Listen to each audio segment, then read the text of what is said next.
पन्नगे च सुरेन्द्रे च कौशिके पाद संस्पृशि निर्विशेष मनस्काय श्री वीरस्वामिने नमः। आर्हत वाङ्मय में कहा गया है,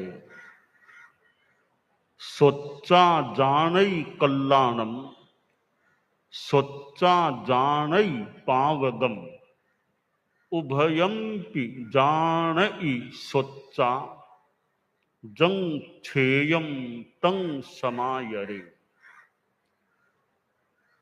हमारे पास 5 ज्ञानेंद्रियां हैं, उनमें एक है श्रोत्रेंद्रिय, जिसके द्वारा हम सुनते हैं। श्रोत्रेंद्रिय के द्वारा अनेक जानकारियां आदमी को, प्राणी को प्राप्त होती हैं। साधुओं का, गुरुओं का, चारित्रात्माओं का प्रवचन होता है और तीर्थंकरों की देशना होती है, और वह करुणा तिथि बनती है। श्रोता उसको सुनते हैं, और सुनने से कितना ज्ञान प्राप्त हो सकता है। आदमी के जीवन की दिशा और दशा परिवर्तित हो सकती है। इसलिए सुनना भी अच्छा है। सवणे नाणे बिन्नाणे,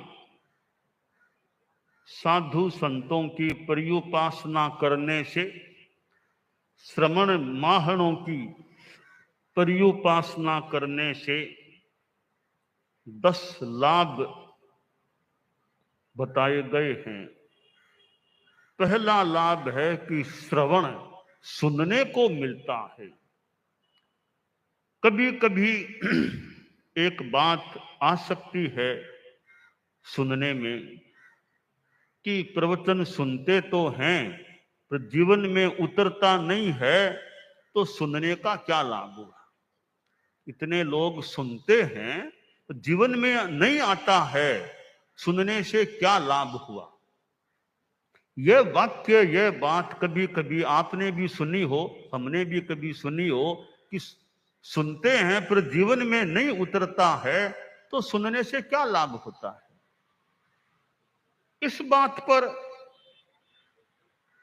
हम विचार करें और ध्यान दें कि लाभ का अपना अपना भाग हो सकता है। इतना लाभ, इतना लाभ, कितना लाभ। कोई आदमी सुनता है 1 घंटा, किसी साधु का प्रवचन कोई आदमी सुनता है, साधु त्यागी है, संयमी है और ज्ञान की, अध्यात्म की बात बताने वाला है। जैसे आप लोग हैं, अभी यहां बैठे हैं, और बहुत से लोगों के सामायिक भी संभवतः है अभी है, और हम लोग चारित्रात्मा व्याख्यान प्रवचन कर रहे हैं, करते हैं। पहले हमारे मुनि जी बोले होंगे, बोले ही थे, और अब मैं बोल रहा हूं। तो ये हमारा बोलना जो होता है, तो आप हमारे श्रोता हैं, मान लो आप सुनते हैं। अब देखिए, 1 घंटा अनुमान कल्पना कर लें, अगर आप सुनते हैं तो 24 घंटों में से आपका 1 घंटा तो सफल हो गया। जीवन में कितना आएगा वो बाद की बात है। 1 घंटा तो आपने सुना है, आपका मन अच्छी तरह इसमें लगा हुआ है, तो 1 घंटा कितना आपका शुद्ध भावों में, शुभ भावों में बीत रहा होगा या बीतेगा। तो यह भी अपने आप में लाभ ही है कि 24 घंटों में 1 घंटा शुद्ध भावों में बीत जाए, यह भी एक लाभ ही होता है। पहला लाभ हुआ कि देखिए, आप 1 घंटा सुना तो 1 घंटा कितना आपका शुभता में बीता है या बीतेगा, यह पहला लाभ। दूसरा लाभ देखिए, अगर आप 1 घंटा 2 घंटा यहां चारित्रात्माओं के सामिप्य में बैठे हैं, तो कितने सांसारिक कामों से आप बचे हुए हैं। अगर आप घर में होते, ऑफिस में होते, सांसारिक काम, आपका बिजनेस, धंधा, पारिवारिक काम, लेन देन आदि आदि सावध्य कार्यों में भी आपका समय बीत सकता था, और चारित्रात्माओं के नैकट्य में होने से आप कितने सावध्य कार्यों से यहां बच गए हैं। यह आपका दूसरा एक हानि का न होने का क्रम बन गया। अब तीसरी बात देखिए, यहां आप मान लो सामायिक में हैं, तो आपका सावध्य योग का त्याग हो गया, तो एक मुहूर्त जितना भी आप करेंगे, आपका सावध्य योग का त्याग, व्रत में आपका यह समय बीत रहा है। यह आपको तीसरा एक और लाभ मिल गया। चौथा लाभ देखिए, आप सुनते हैं, तो सुनने से कई बार कोई नई जानकारी आपको मिल सकती है, और कोई पुरानी सुनी हुई बात है वो और पुष्ट हो सकती है। पहले भी यह बात सुनी थी, आज फिर सुनी है, तो पहले अमुक से सुनी, आज अमुक से सुनी, तो बात काफी पक्की लग रही है कि अनेकों से हमने यही घटना इस प्रकार ही सुनी है। तो सुनने से ज्ञान मिलता है, जानकारियां बढ़ती है। इसके बाद हम देखें कि सुनने से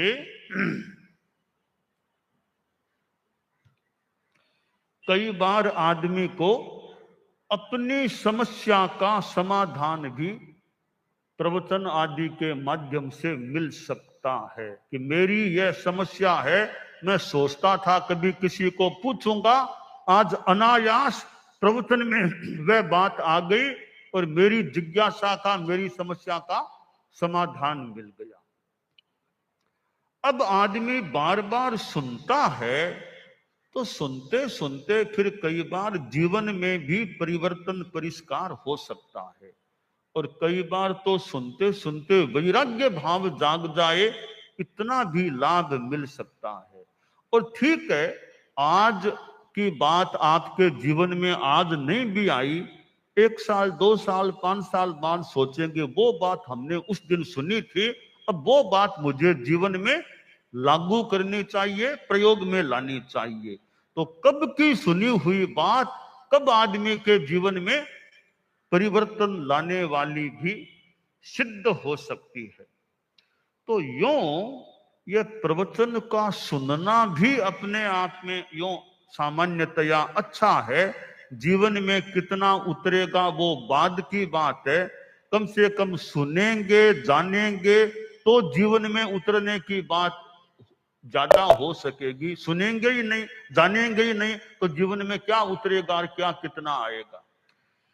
इसलिए शास्त्रकार ने जो कहा है कि सोचा जानई कल्याणम, सोचा जानई पावगम, आदमी सुनकर के कल्याण को जान लेता है, सुनकर के पाप को भी जान लेता है।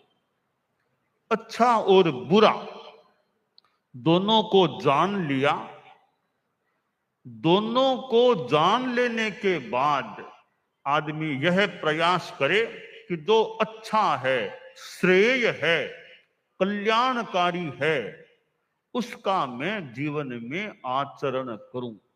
तो आचरण करने से और बहुत बड़ा अच्छा लाभ मिल सकता है। तो यह कान का प्रयोग हम अच्छी बात सुनने में करें। संस्कृत में कहा गया, श्रोत्रम श्रुते नैव नतु कुंडलेन। यह श्रोत्र कर्ण कान है, वो कुंडल से इतना शोभायमान नहीं होता।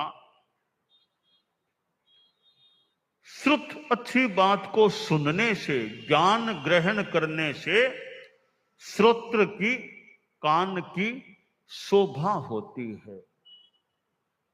तो यह सुनने की शक्ति जिनको प्राप्त है, उन्हें यह ध्यान देना चाहिए, कितने मनुष्य ऐसे होते हैं जो ठीक तरह सुन नहीं पाते, बहरे होते हैं, या श्रवण शक्ति बहुत कमजोर हो गई है। कितने लोग सुन भी नहीं पाते अच्छी तरह। तो जिनको श्रवण शक्ति अच्छी प्राप्त है, वे यह सोचें कि मैं अपनी श्रवण शक्ति का बढ़िया उपयोग करूं। और साधु सन्यासी संत लोग उपदेश के द्वारा आदमी के जीवन में परिष्कार लाने का भी प्रयास करते हैं, कर सकते हैं। दुनिया में संत हैं कि संत भी वैसे बहुत हैं कि कम से कम 2000 करोड़ साधु हमेशा दुनिया में, 2000 करोड़ से भी ज्यादा साधु यानी चारित्रात्मा हमेशा दुनिया में रहते हैं। भारत की आबादी से कितने ज्यादा साधु पूरी सृष्टि में आश्रय होते हैं। तो साधु इतने दुनिया में हैं, ये मानो दुनिया का भाग्य है कि साधु संत जहां रहते हैं, साधु संत विचरते हैं, वो एरिया अपने आप में कितनी बढ़िया है, जहां साधु चारित्रात्माओं का विचरण हो, प्रवास हो। और कितनों को चारित्रात्माओं के सानिध्य से लाभ प्राप्त हो सकता है। इतने व्यक्ति दीक्षित होते हैं, उनको भी कईयों को चारित्रात्माओं से प्रेरणा मिलती होगी, तब वे दीक्षा के लिए, साधु बनने के लिए तैयार हो जाते हैं। दीक्षा के लिए तैयार होने में चारित्रात्माओं का भी संभवतः बड़ा योगदान होता है। और भी कोई निमित्त वैराग्य प्राप्ति में बन सकते हैं। हमारे धर्म संघ में भी छोटी उम्र के बालक भी कितने दीक्षित हुए हैं। परम पूज्य आचार्य श्री तुलसी जीवन के 12वें वर्ष में ही संत बन गए थे। परम पूज्य आचार्य श्री महाप्रज्ञ जी जीवन के 11वें वर्ष में ही संत बन गए थे। और भी कितने कितने चारित्रात्मा बालावस्था में साधु बने हैं। तो कोई गुरुओं का सानिध्य मिला, चारित्रात्माओं का और का सानिध्य मिला, या और कोई निमित्त मिला कि भीतर एक वैराग्य की भावना जाग जाती है और आदमी साधु बन जाता है। मृगसर कृष्णा तृतीया गुरुदेव तुलसी की मासिकी पुण्यतिथि भी है। और गुरुदेव तुलसी एक संत पुरुष जो बालावस्था में हमारे धर्म संघ में परम पूज्य कालूगणी के द्वारा दीक्षित हुए थे, संत बने थे। और करीब 11 वर्षों का सानिध्य कालूगणी का गुरुदेव तुलसी को प्राप्त हुआ। और करीब 22 वर्ष की उम्र में तो वे हमारे धर्म संघ के अनुशास्ता बन गए थे, आचार्य बन गए थे। इतनी छोटी उम्र में आचार्य बन गए। हमारे धर्म संघ का आज तक का यह रिकॉर्ड है, कीर्तिमान है। एक आचार्य तुलसी ही थे जो इतनी छोटी उम्र में, करीब 22 वर्ष की उम्र में हमारे धर्म संघ के आचार्य बन गए। इस रिकॉर्ड को कोई आज तक तोड़ा नहीं जा सका।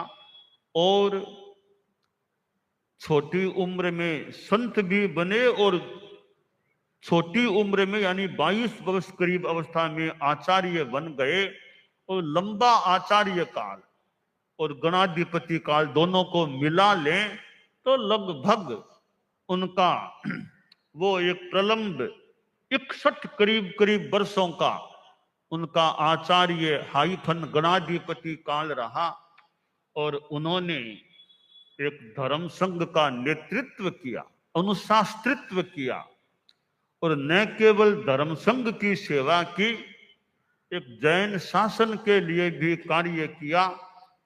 यह आगम संपादन जैसा कार्य और भी जैन एकता की दृष्टि से कार्य भगवान महावीर की 25वीं निर्वाण शताब्दी के समय दिल्ली में सन 1974 में भी आचार्य श्री ने चतुर्मास दिल्ली में ही किया था और भगवान महावीर की 25वीं निर्वाण शताब्दी में भी वे दिल्ली में रहे थे और अनुव्रत जैसा कार्यक्रम उन्होंने चलाया। परीक्षा ध्यान जीवन विज्ञान कितने उपक्रम चलाए और कितनी यात्राएं उन्होंने की।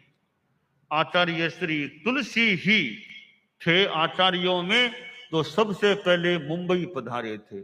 उनसे पहले कोई भी आचार्य श्री, उनसे पहले कालुगणी प्रवर्तक कोई भी आचार्य श्री, मैं भूल न करूं तो मुंबई में कोई नहीं पधारे थे।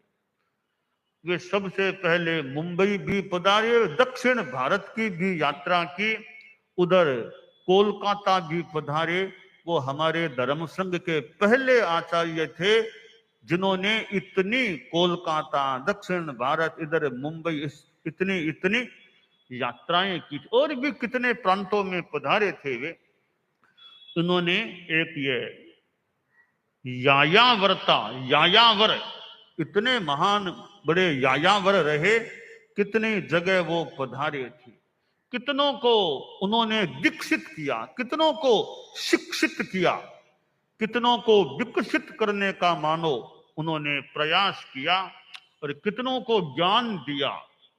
वे एक उपाध्याय की भूमिका कह दें, प्राध्यापक की, अध्यापक की भूमिका भी अदा करते, कितनों को उन्होंने पढ़ाया है, सिखाया है, ज्ञान दिया है और प्रवचन के माध्यम से जनता को भी और बातचीत के माध्यम से जनता को भी कितना उन्होंने मानो एक लाभान्वित करने का, जनोद्धार करने का प्रयास किया था। और गुरुदेव तुलसी के जीवन में कितने संघर्ष आए थे। आज उनकी यह मासिकी पुण्यतिथि का जो प्रसंग है तो हम याद करें कितने संघर्ष उनके जीवन में आए, कितना विरोध उनका हुआ। और तेरा पंथ धर्म संघ के अंदर से भी कुछ संघर्ष उठे तो बाहर से भी संघर्ष आए, विरोध हुए। वो रायपुर का चतुर्मास, चूरू का चतुर्मास और भी कभी दीक्षा का विरोध, कभी ऐसे कितने प्रसंग उनके जीवन में आए थे। और उन्होंने ये पंजाब की जो समस्या थी, संत लोंगोवाल से आचार्य श्री ने बातचीत की। मेवाड़ में जब आचार्य श्री आमेट में चतुर्मास जब था विक्रम संवत 2042 का, तब संत लोंगोवाल, सुरजीत सिंह बरनाला से वो लोग वहां आमेट में वहां तेरापंथ भवन में आए थे, गुरुदेव से मिले थे और ये पंजाब समस्या की, पंजाब समझौता और की बातचीत चली।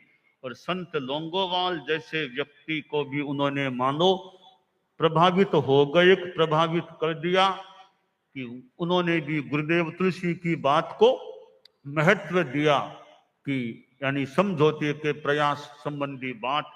तो यह राजीव लोंगोवाल समझौता और जो भी, तो आचार्य श्री तुलसी ने एक राष्ट्रीय देश की समस्या के संदर्भ में भी एक मानो प्रयास कह दें, कार्य कह दें।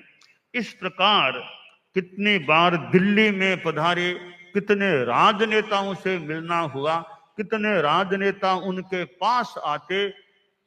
जब बहुत पहले गुरुदेव तुलसी विक्रम संवत संभवतः 2032 के आसपास की बात होगी या 32 की ही होगी, लाडनू में थे उपराष्ट्रपति बीडी जत्ती वे लाडनू आए थे, उपराष्ट्रपति थे वे, तब लाडनू आए थे। और मुझे याद है तब गुरुदेव वो साधियों का जो सेवा केंद्र है उसमें विराजे हुए थे।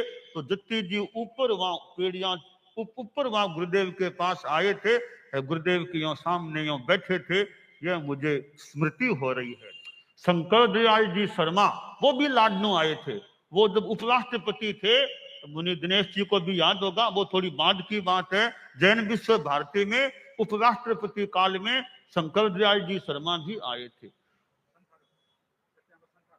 हाँ, संथारसी। और मोरारजी भाई देसाई भी जैन विश्व भारती लाडनू में आए थे। कितने राजनेता, गुरुदेव के राजीव गांधी अणुव्रत भवन में दिल्ली में गुरुदेव से मिलने यो आए थे, प्रधानमंत्री थे तब वो आए थे। क्यों कितने कितने व्यक्ति आचार्य श्री तुलसी के संपर्क में आए, कितनी बार दिल्ली में वे पधारे, दिल्ली में चतुर्मास किए, कितना संपर्क उनका राजनेताओं से भी रहा था। और राजनीति में भी मानो वे राजनेता भी साधुओं के संपर्क में आए, उनको कुछ सुझाव, कुछ एडवाइस, कुछ गाइडेंस मिले, तो राजनीति में और ज्यादा शुद्धता की बात भी हो सकती है।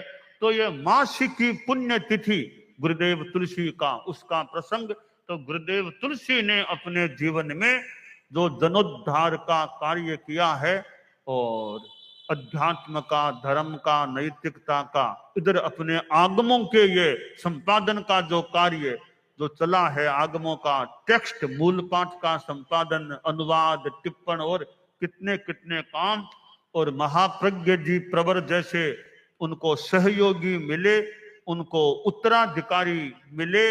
और आचार्य श्री तुलसी तेरा पंथ के एकमात्र आचार्य हैं जिन्होंने अपने जीवन काल में आचार्य पद का विसर्जन कर दिया। आज तक के इतिहास में वे पहले एक ही आचार्य हैं जिन्होंने अपने जीवन काल में आचार्य पद का विसर्जन कर युवाचार्य श्री को आचार्य पद सौंप दिया, प्रदान कर दिया। तो ये गुरुदेव तुलसी के जीवन की अनेक बातें हैं और हमें गुरुदेव तुलसी के चरणोपपात में रहने का मौका मिला और उनसे कुछ मानो समझने का, सीखने का, जानने का मौका मिला। और कितने कितने कार्यकर्ता जो श्रावक लोग हैं, कार्यकर्ता हैं, कितनों को गुरुदेव तुलसी से प्रेरणा, प्रोत्साहन, दिशा निर्देश, तुमको यह काम, तुम यह काम करो, कितनों को जो भी किस किस रूप में प्रेरणा और कृपा भाव प्राप्त हुआ। अनेक अनेक कार्यकर्ता तेरा पंथ के सिवाय भी अनुभूत के संदर्भ में कितने कार्यकर्ता जो अनुभूत से जुड़े होंगे और नैतिकता अनुभूत इस दृष्टि से गुरुदेव के पास आकर वो इस क्षेत्र में आगे बढ़े होंगे। तो ऐसे अनेक उपक्रम हैं जो गुरुदेव तुलसी से जुड़े हुए हैं। और आचार्य श्री महाप्रज्ञ जी जो उनके उत्तराधिकारी थे, जीवन में कितना उनका साथ रहा, वो गुरुदेव तुलसी के किस प्रकार साथ रहे। जैसे आप लोग बोलते हैं ना, कंधे से कंधा मिलाकर, वो मानो ऐसे ही महाप्रज्ञ जी गुरुदेव मानो गुरुदेव तुलसी के कंधे से कंधा मिलाकर संघ में इतने इतने नए नए परिवर्तन, नए उन्मेष चीजें आई है। तो संभवतः मुनि श्री नथमल जी स्वामी टमकोर का भी बड़ा एक सहारा, सहयोग गुरुदेव तुलसी को संभवतः मिला। फिर तो वो युवाचार्य बन गए, फिर आचार्य भी बन गए थे। तो आचार्य श्री तुलसी का शिष्यत्व हमें प्राप्त हुआ था, फिर गुरुदेव महाप्रज्ञ जी का शिष्यत्व मुझको या हमें भी कदे मिला था। तो आज वो जो मासिकी पुण्यतिथि गुरुदेव तुलसी कृष्णा तृतीया और मृगशर कृष्णा तृतीया, तो गुरुदेव तुलसी के द्वारा जो हमें कुछ मिला हो या उनकी जो आत्मकथा भी है, मेरा जीवन मेरा दर्शन, उसको पढ़ने से भी बहुत सी जानकारियां, प्रेरणाएं संभवतः प्राप्त हो सकती हैं। हम कान से अच्छा सुने आंख से अच्छा देखें और जीवन में आगे बढ़ने का, अध्यात्म की आराधना करने का प्रयास करें, यह काम्य है। दानान शिष्ठम अभयपयाणम सच्चे सुया अनवज्जं वयन्ति तवे सुया उत्तम ब्रह्मचेरम लोगुत्तमे समणेनाय पुत्ते।